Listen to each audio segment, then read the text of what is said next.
Hey, welcome to Misfit Union. Last episode, well, the first episode, you probably saw me taking apart the bike. This episode, I'm putting it back together again, but with a few new parts. And yeah, follow along to see the progress of where I get up to at this stage.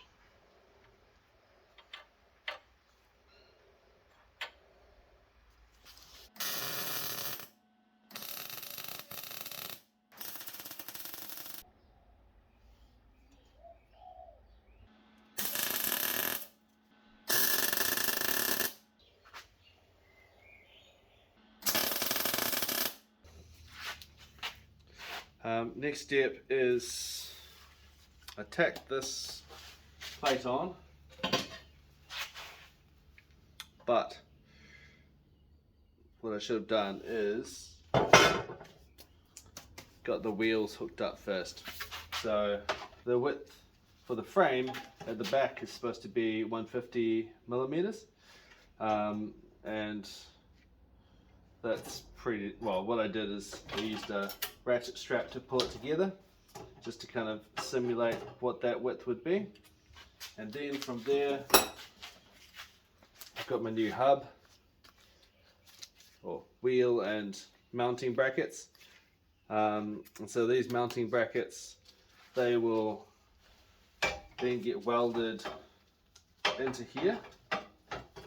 So once I welded that into there, that gives us the actual width for the frame, because I'll then mount the tire, or this whole piece, and that will pull it together before I weld the next plate, and yeah, so it should be good to go.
I feel this needs to be done up more.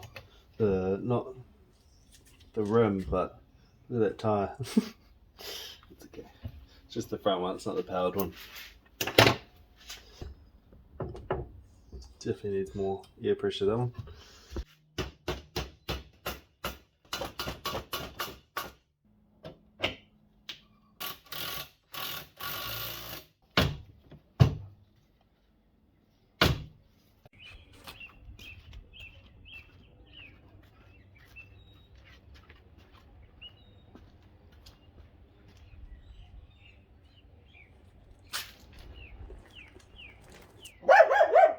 This engine needs a little bit of love, but got it from tin. Things that needs a bit of love on is, as you can see, not sure how well you can see that, but it's a bit of a dent there. It still runs fine. And then a few other things, like the fuel tank needs to be mounted a bit better.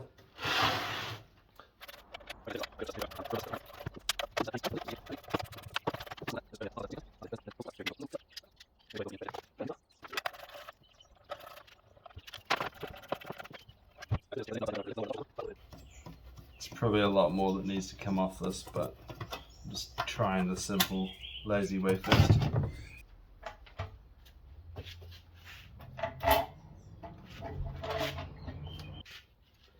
Look at that hole. Eek. I like to leak fuel.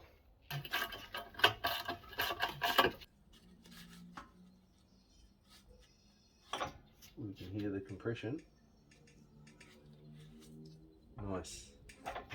Now, just gotta basically take this and reshape it a little bit. Slowly getting better.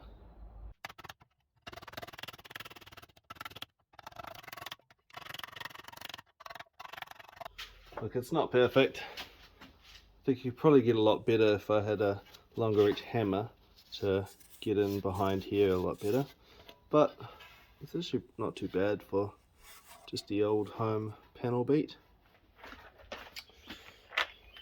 These are from AliExpress and they're so good.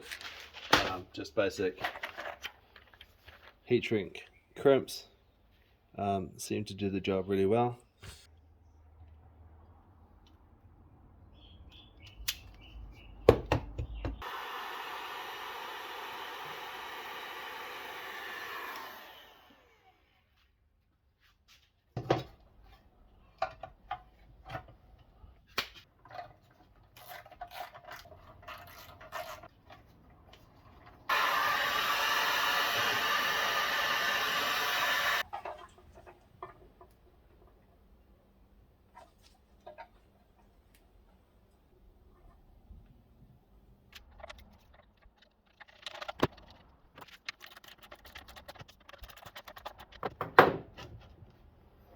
Cool.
Throw that in the bin, get a cooler tire.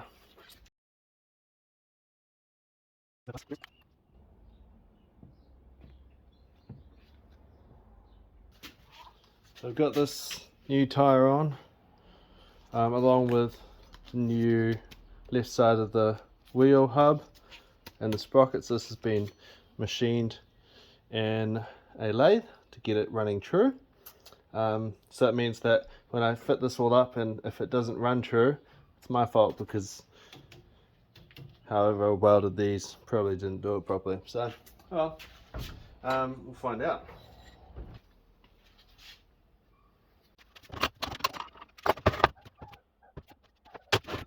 So the next step, I think, would be to get this to be able to stop before I add power.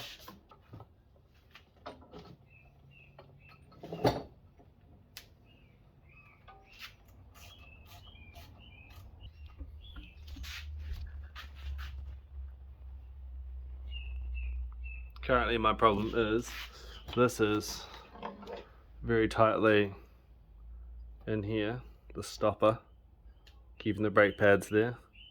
Need to pull that out. So I need to loosen the brake somehow.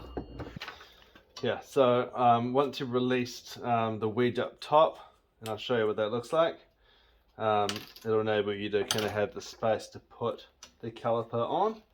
So we'll put the caliper in over our unit, and then the next part we've got is these are M8 from memory, 1.25 thread pitch. Now you should get a 16mm, it would be the exact right length, but these ones are 20, so that's okay. I'll make sure that it's actually clearing the sprocket, so it won't be too big a deal. That fits over there nicely. Got both brake pads on either side.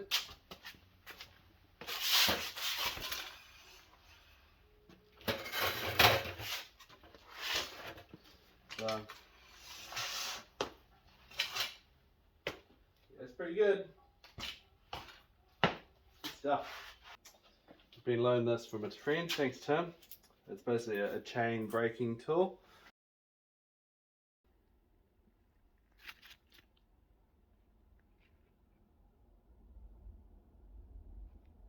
You see that? It's popping it out.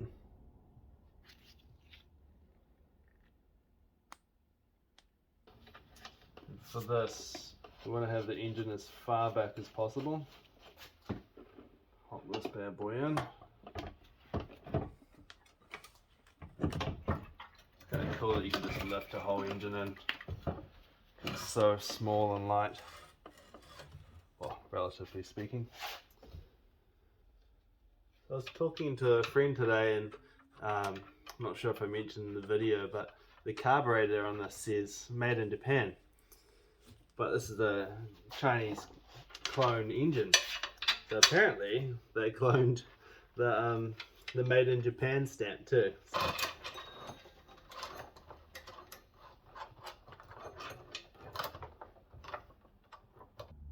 So.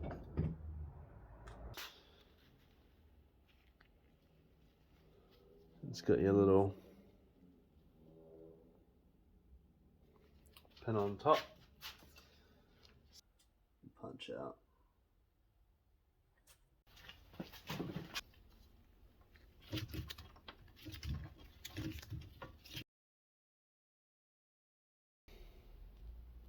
Yeah, kiss.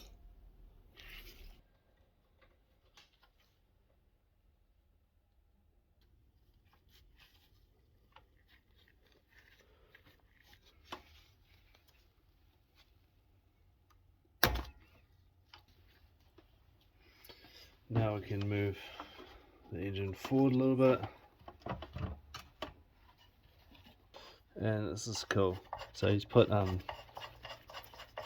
these. So you can tighten up the top and the bottoms here, but these will definitely hold the engine from sliding back further, which is just awesome. Keeps this nice. Very cool little addition. Let's just try that chain first. It's definitely getting a lot heavier than it was. Oh, that's pretty cool. I reckon I'll actually be able to ride this. Hopefully. Turn its way in.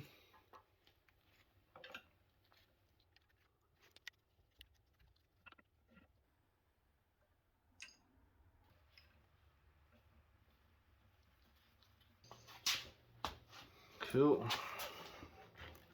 Oops. Don't poke myself with that.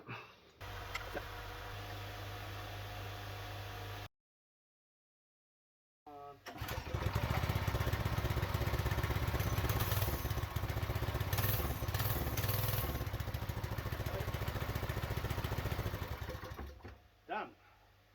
Next thing I need to do is fit this, which is the original one that came with the bike. So it does fit over where I need it to fit over here, but then the hole doesn't line up with where that is. So if we have a look, that'll be offset. So can't really be bothered changing this yet, so I'm just going to make my own one. This was a good reference. It goes right around the centrifugal clutch, and so I know that that will at least clear it. So I've got that as my template. So do a quick cut of this. So I'll put that there. Could be a bit bulky, but we'll see how we go, I suppose. So that going all the way along here. Yep, there we go. That's what I need. Got my two pieces cut. And then now, just start bending this over the top of this.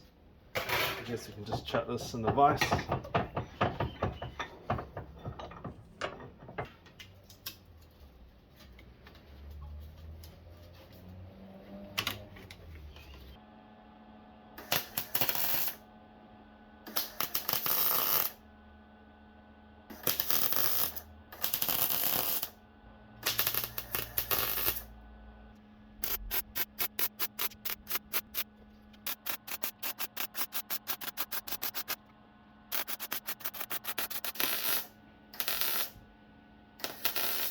It's something. This will hold itself together and you can grind those down. Love a good grinder. Look at that, it's a bit of a weird edge.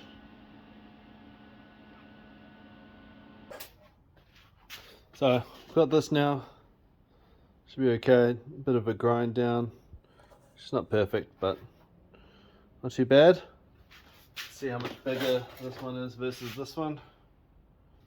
Next step, I'll do some measurements, but we'll make a little block here of wood. Just copy how this one is. It's quite a cool way of doing it. You can space it out properly. And then once I've got that, we'll make some measurements on where to cut. And then we should have a beautiful little cover. Well, that came out okay. Just need to do some screws into it and check it against the bike.